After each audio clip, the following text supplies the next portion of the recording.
Okay, let's continue our discussion. For this illustration, no, tignan natin. So, illustration 1, we have um, cost of wood use. So, yung 350,000 is considered as direct materials.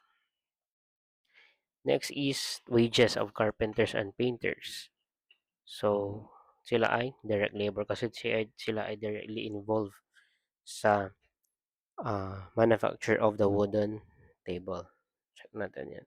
Wages of the factory security guard. Diba security guard, hindi naman siya directly nagmamanufacture ng table. Sila ay nagbabantay lang dun sa mismong factory. So that is indirect labor.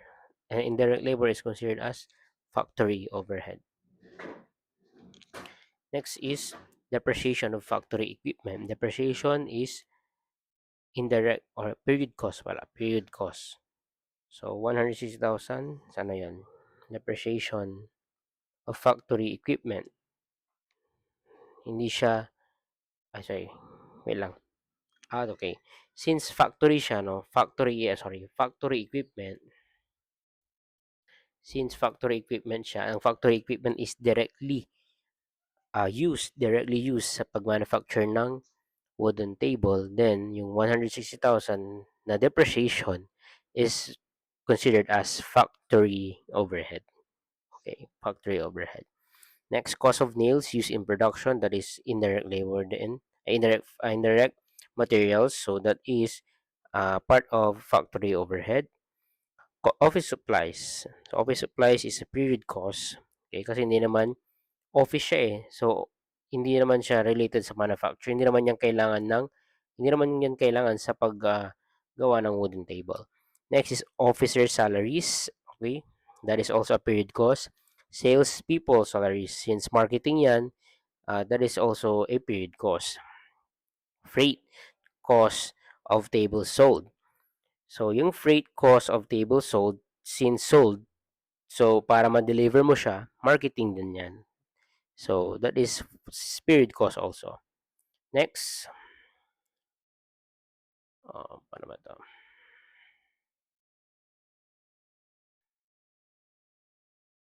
Okay, balik ko lang. Next, sabi yung next ito. For a while, wala.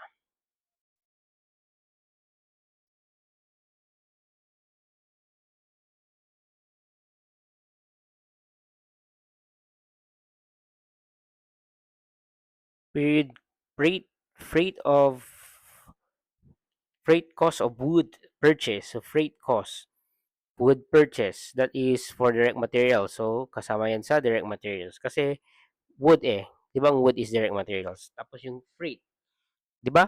Kapag bumibili tayo sa inventory, yung ating ano yung tawag doon? Shipping part ng yung shipping cost is part siya ng inventory natin. Next, depreciation of delivery truck. Delivery truck is part of ano, marketing or logistics. Selling cost 'yan. So that is also a period cost 120,000. Next, depreciation of plant and building. 60% is for admin and sales. Kung 60% is for admin and sales, yung 40% is for the manufacturing. So yung um tawag doon, 200,000 times 40%, ilan yon? Calculators please. 200,000 times 40%, 80,000. Kaya yung 80,000 nandito siya sa factory overhead. And then 120,000 period cost kasi admin and sales. Next is um, paint and minor materials used, that is indirect then 50,000. Ano ba yung next nito? Ay sorry, utilities ba na yan? Ayan, paint. Yan. Saan yung utilities expense? Yan. Ay wait lang, ay na-screenshot. Kung makita.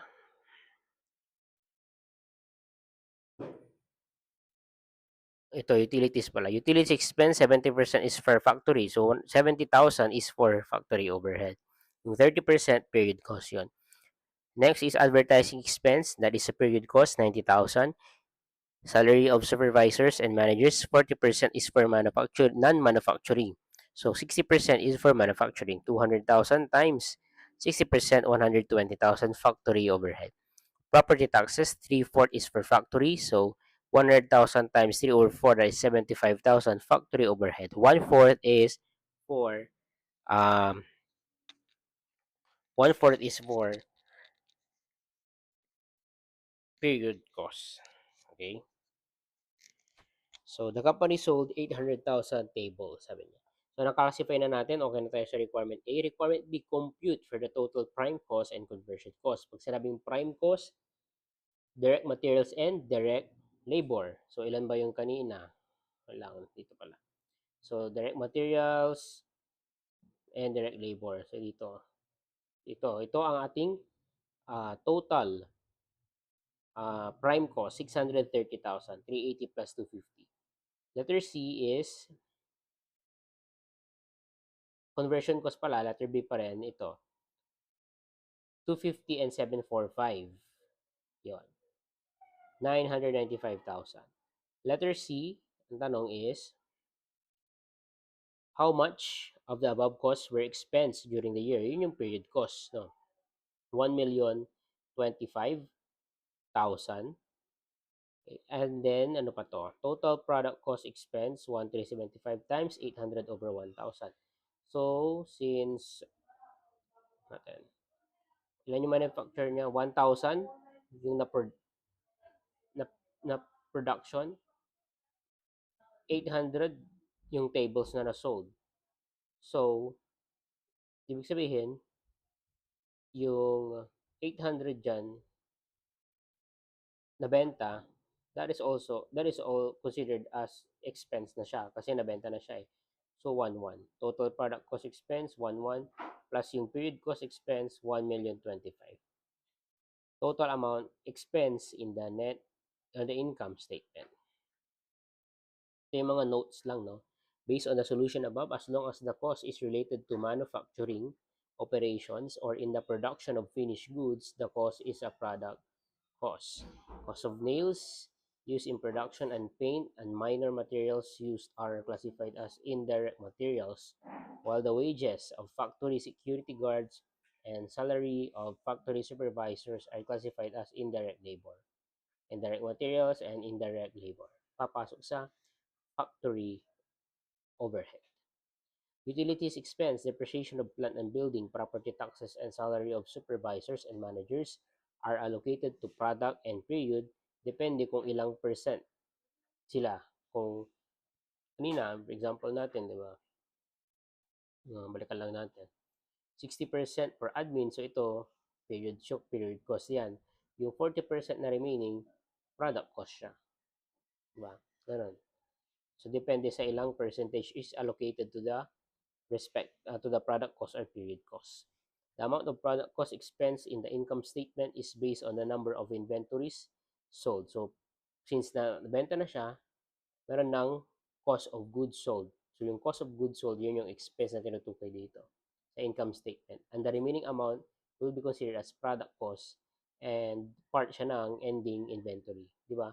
Hindi pa nabenta eh. Di ba? Beginning plus, kunyari, purchases equals tigas less the ending inventory is cost of goods sold. Letter D. Tinatanong sa letter D is, what percentage of total depreciation was expensed during the year? So, ano yung mga kasama doon? The amount of depreciation in the income statement, factory equipment, 160,000 times 8 over 10. Depreciation of delivery truck, kasi sales yan. Depreciation of factory building, 80 over 10. Bakit 8 over 10? 800 over 1,000 yan. 800 yung nabenta, 1,000 yung natira. So, ibig sabihin, 800 lang or 8 over 10 yung ratio ang i-expense natin. Depreciation of office and sales building, that is automatic. period cost expense outright. 432,000 ang total divided by the total depreciation expense. Pag tinotal natin itong lahat, itong 480,000. So, for 32,000 divided by 480,000, 90% percentage of depreciation expense. The strategy in answering requirement D is to compute the amount of depreciation expense in the income statement divided by the total amount of depreciation. So, yun. Depreciation expense in the income statement divided by total amount of depreciation. So, tapos na tayo sa letter A, which is cost according to inventoriability. Hindi ba? Voice lang. Next is letter B, according to traceability.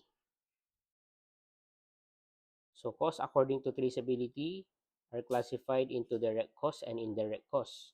Pag sabing direct costs, these are costs that can be economically traced to a single cost object. A cost object is anything for which cost is computed. Anything that generates costs or has expenses associated with it can be considered as cost object. Example, products, department, and customers. On the other hand, pag sinabing indirect cost naman, not directly traceable.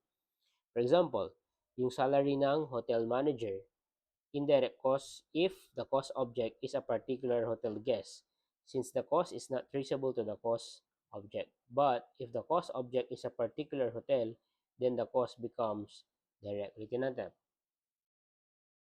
The salary of hotel manager is an indirect cost kasi if the cost object pala is a particular hotel guest, kung may particular hotel guest. Pero kung particular hotel mismo, yung hotel mismo, then direct siya. Okay. Medyo malabo pa siya. So, tingnan natin yung other example. So, assume that the cost object is hotel's guest, regardless of the number of the guests that will stay in the hotel. It generally does not affect the manager's salary. Simply, the increase or decrease in the number of hotel guests generally cannot cause an increase or decrease in the manager's salary. But if the cost object is the particular hotel, the discontinuance of the hotel itself will cause the elimination of the manager's salary. So, ganito.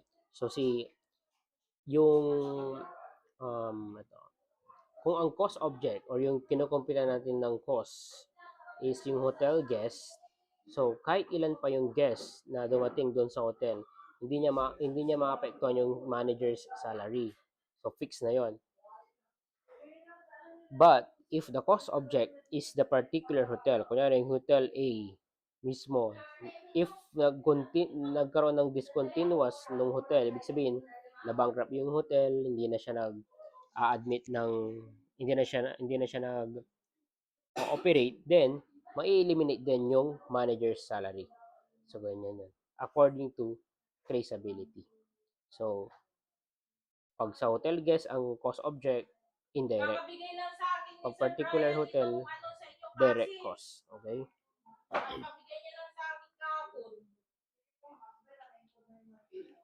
Yung klase ko sa Friday pa ako mag-check. Tandali, umupo ka lang dyan. Kabusta man siya. Next is cost classification according to traceability. Care Bear, a department store incorporated, is a well-known group of department stores in the country. Quezon Store is just one of many stores owned and operated by the company. The Quezon Store comprises different departments, one of which is the kids' wear department. So, ang requirement natin is what is the total amount of the costs listed above that are direct costs. What is the total amount of the costs listed above that are direct costs of the kids' wear department? And number two, what is the total amount of the costs listed above that are direct costs of Quezon Store? So, ito, kids' wear department of Quezon Store. Tingnan natin. Classification of cost according to traceability, whether direct or indirect, depends on cost object. So letter A, for this requirement, the cost object is kidswear department of Quezon Store. So pag-uusapan natin sa letter A is yung kidswear department. Pero kung sa letter B, yung mismong Quezon Store. So, natin, hatiin natin ulit tong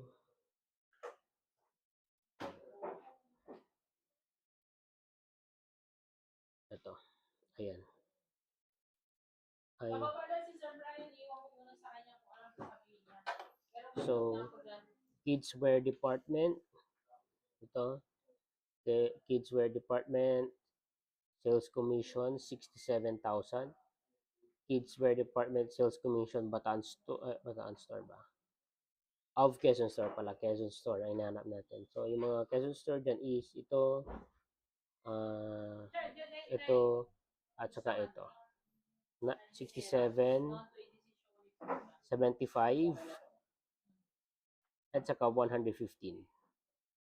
So the 55,000 kidswear department sales commission is not included since it pertains to another store, Bataan Store. Ito bang pinag-uusapan natin is kidswear department ng Quezon Store. So ito highlight natin, ito yung mga yun, kidswear department, Quezon Store, kidswear department, Quezon Store, kidswear department, Quezon Store. So yan mga yan. Next, letter B, Quezon Store mismo yung cost object natin. So lahat ng may Quezon Store. So, delete muna natin to. So, ito, parehas din pala. Quezon Store din yan.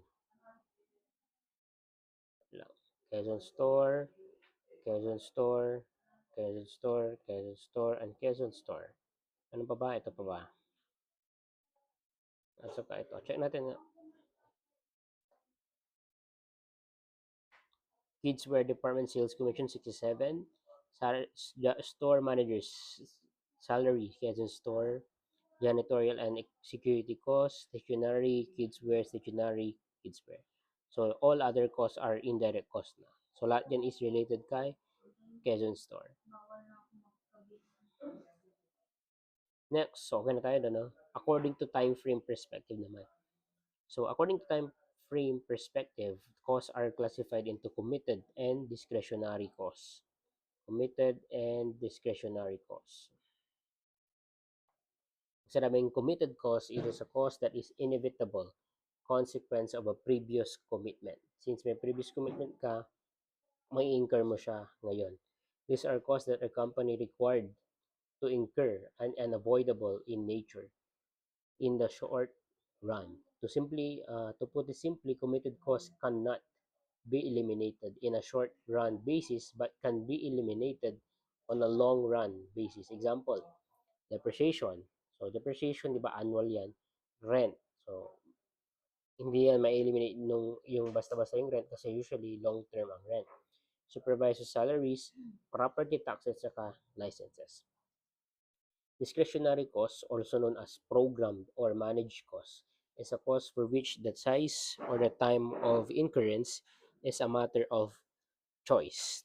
Kaya nga discretionary. So upon the discretion of the company, kung sinabi niyang kailangan incur, then may incur mo siya. They are more likely to change during a time frame than committed costs.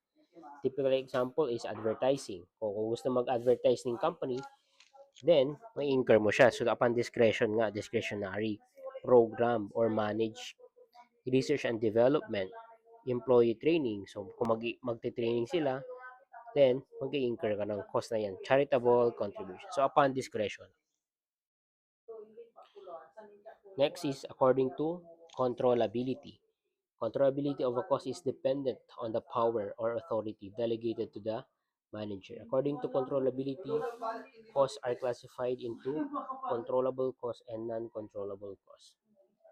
Controllable costs are costs which the incurrence or non-incurrence depend on a decision or control of a specific manager. On the other hand, non-controllable costs which the incurrence or non-incurrence do not depend on the decision or control of a specific manager. So pag controllable, depends on the decision or control. Pero pag Non-controllable do not depend on the decision and control of a specific manager. So very ano siya, madaling intindihin doon. Controllable, pwede mo i-control. Pag non-controllable, hindi pwedeng i-control. Next is according to behavior. The behavior pertains to the cause reaction to changes in cost driver. According to behavior, costs are classified into variable, fixed, and mix. Pag sinabing variable cost, these are costs that change in total in proportion to changes in activity but remains constant per unit. Pag sinabing fixed cost, on the other hand, are costs that remain unchanged for a given period regardless of changes in activity. So, magiging tayo ng example. Um, variable cost muna tayo. This is 1, 2, and 4. Magkano per ano? 10, 10. This is the volume. This is the per unit cost. Sabihin natin 10,000. So, as the volume increases, the cost also increases. So, this is 10,000, 20,000, 40,000. Pero ang per unit cost, palitan natin. Net, okay na yan pala. Ay, palitan natin ito.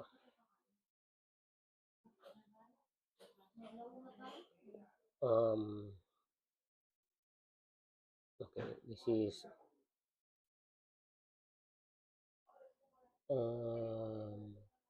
volume 10,000, 20,000, 30,000 na lang. Tapos ang per unit sabi natin is 10, 10, 10. Palitan natin to. So 10,000 times 10 was 100,000. 20,000 times 10 is 200,000. And 30,000 times 10, 300,000. So per unit, same pa rin siya. Pero as the volume increases, the total cost increases. So, pag fixed cost naman, kahit, ano tawag dito? This is the variable ng variable. Pag fixed cost naman, 10,000 ito, 20,000 ito, 30,000 ito. Or sabihin natin, ayan. Sabihin natin, ang fixed cost natin is 300,000. 300,000. 300,000. 300,000. So, fixed cost na siya. So, 300,000 divided by 10 is 10,000. 30. 300,000 divided by 20,000, 15. And 300,000, yan. Napapansin mo, sa fixed cost, kapag per unit, nagde-decrease siya. Pero yung total, the same. So, yan. Tignan natin, di ba sabi niya, variable cost, changes in activity, ito yung activity, but the constant, either per unit, constant, ito yung per unit. Pero kapag fixed cost, remain unchanged ito. Remain unchanged regardless of ito. Kasi ito tumataas, ito equal. Pero yung per unit, bumababa. So, yan muna yung ating discussion. See you on the next part of this video.